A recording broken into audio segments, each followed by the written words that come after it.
আসসালামু আলাইকুম, স্বাগতম সবাইকে। কুকিং হাউসের আজকের আয়োজনে আপনাদের জন্য নিয়ে এসেছি সকলের ভীষণ পছন্দের মাটন কষা। খুবই সহজ সিম্পল একটি রেসিপি। ঘরোয়া মশলা দিয়ে খুব সহজেই এই মাটন কষা তৈরি করে নেওয়া যায়। আর এই মাটন কষাটা রুটি, পরোটা, সাদা ভাত, পোলাও, খিচুড়ি, তন্দুরি, নান যে কোনোটার সাথেই পরিবেশন করা যায়। আমি এখানে হাড়, তেল চর্বি সহ 1 কেজি পরিমাণ খাসির মাংস নিয়েছি।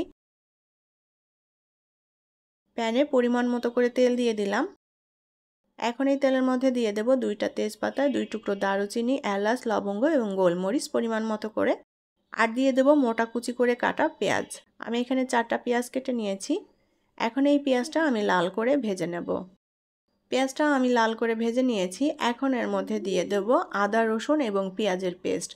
আমি এখানে 2টা মিডিয়াম সাইজের পেঁয়াজ, 1 টেবিল চামচ পরিমাণ আদা বাটা এবং 1/2 টেবিল চামচ পরিমাণ রসুন বাটা হবে এই অনুপাতে একসাথে সবকিছু পেস্ট করে নিয়েছি।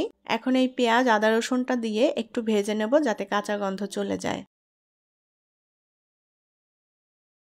পেঁয়াজ, আদা, রসুন সবকিছু ভালো মতো ভেজে নিয়েছি। এখন দিয়ে দেব কিছুটা পানি, মশলাটা যেন পুড়ে না যায়। শুকনো মরিচের গুঁড়া দিয়ে দেব 1 টেবিল চামচ পরিমাণ। ধনিয়া এবং জিরা একসাথে টেলে গুঁড়ো করে নিয়েছি। এই মশলাটা দিয়ে দেব প্রায় 1 টেবিল চামচের থেকে একটু কম পরিমাণে। হলুদ গুঁড়া দিয়ে দেব 1 চা চামচ পরিমাণ। লবণ দিয়ে দেব স্বাদ মতো। মশলাটা এখন কষিয়ে নেব। মাংসের মশলাটা যত ভালো করে কষানো হয় মাংসের স্বাদটা ততই বাড়ে। যেহেতু কষা মাংস রান্না করব তাই মশলাটা একটু সময় নিয়ে কষিয়ে নিতে হবে। আবার একটু পানি দিয়ে দেব যাতে মশলাটা সুন্দর মতো কষানো হয়। মশলাটা আমি সুন্দর মতো কষিয়ে নিয়েছি। মশলা থেকে তেলটাও উপরে ভেসে উঠেছে। এখন এর মধ্যে খাসির মাংস দিয়ে দেব। খুব ভালো করে নেড়েচেড়ে মাংসটা মশলার সাথে মিলিয়ে নেব। চুলার আঁচ মিডিয়াম টু লো এর মাঝামাঝি রেখে ঢাকনা দিয়ে ঢেকে রান্না করে নেব। অল্প আঁচে রান্না করে নিলে মাংসটা সুন্দর মতো সেদ্ধ হয়ে যাবে। 15 মিনিট মতো ঢাকনা দিয়ে ঢেকে আমি রান্না করে নিয়েছি মাংসটা। ঢাকনা তুলে এখন একবার উল্টাপাল্টা করে নেড়ে দেব। এই পর্যায়ে চুলার আঁচটা অল্পই থাকবে, অল্প আঁচে রান্না করে নেব যাতে মাংসটা সুন্দর মতো সেদ্ধ হয়ে যায়। আবারও ঢাকনা দিয়ে ঢেকে দেব। আরও 10 মিনিট আমি ঢাকনা দিয়ে ঢেকে রান্না করে নিয়েছি। এখন মাংসটাকে আমি বেশ ভালো মতো কষিয়ে নেব। মাংসটা সুন্দর মতো কষিয়ে নিয়েছি।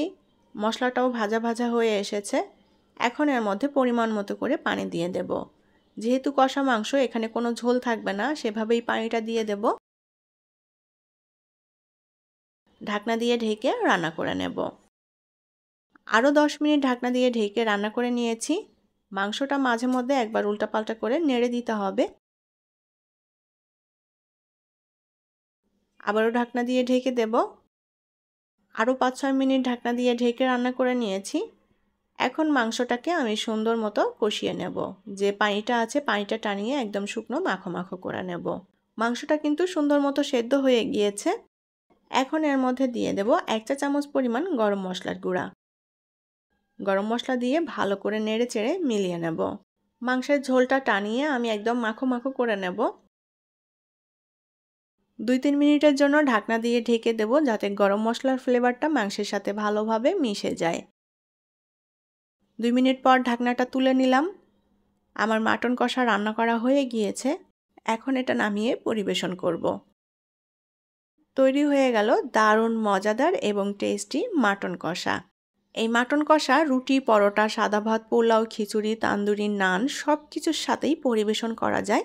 দারুণ লাগে খেতে। আশা করছি আমার আজকের মাটন কষা আপনাদের কাছে ভালো লেগেছে। রেসিপিটি যদি ভালো লেগে থাকে তাহলে প্লিজ ভিডিওটি শেয়ার করবেন। আবারও হাজির হয়ে যাব নতুন কোনো রেসিপি নিয়ে। ভালো থাকবেন সবাই। আল্লাহ হাফেজ।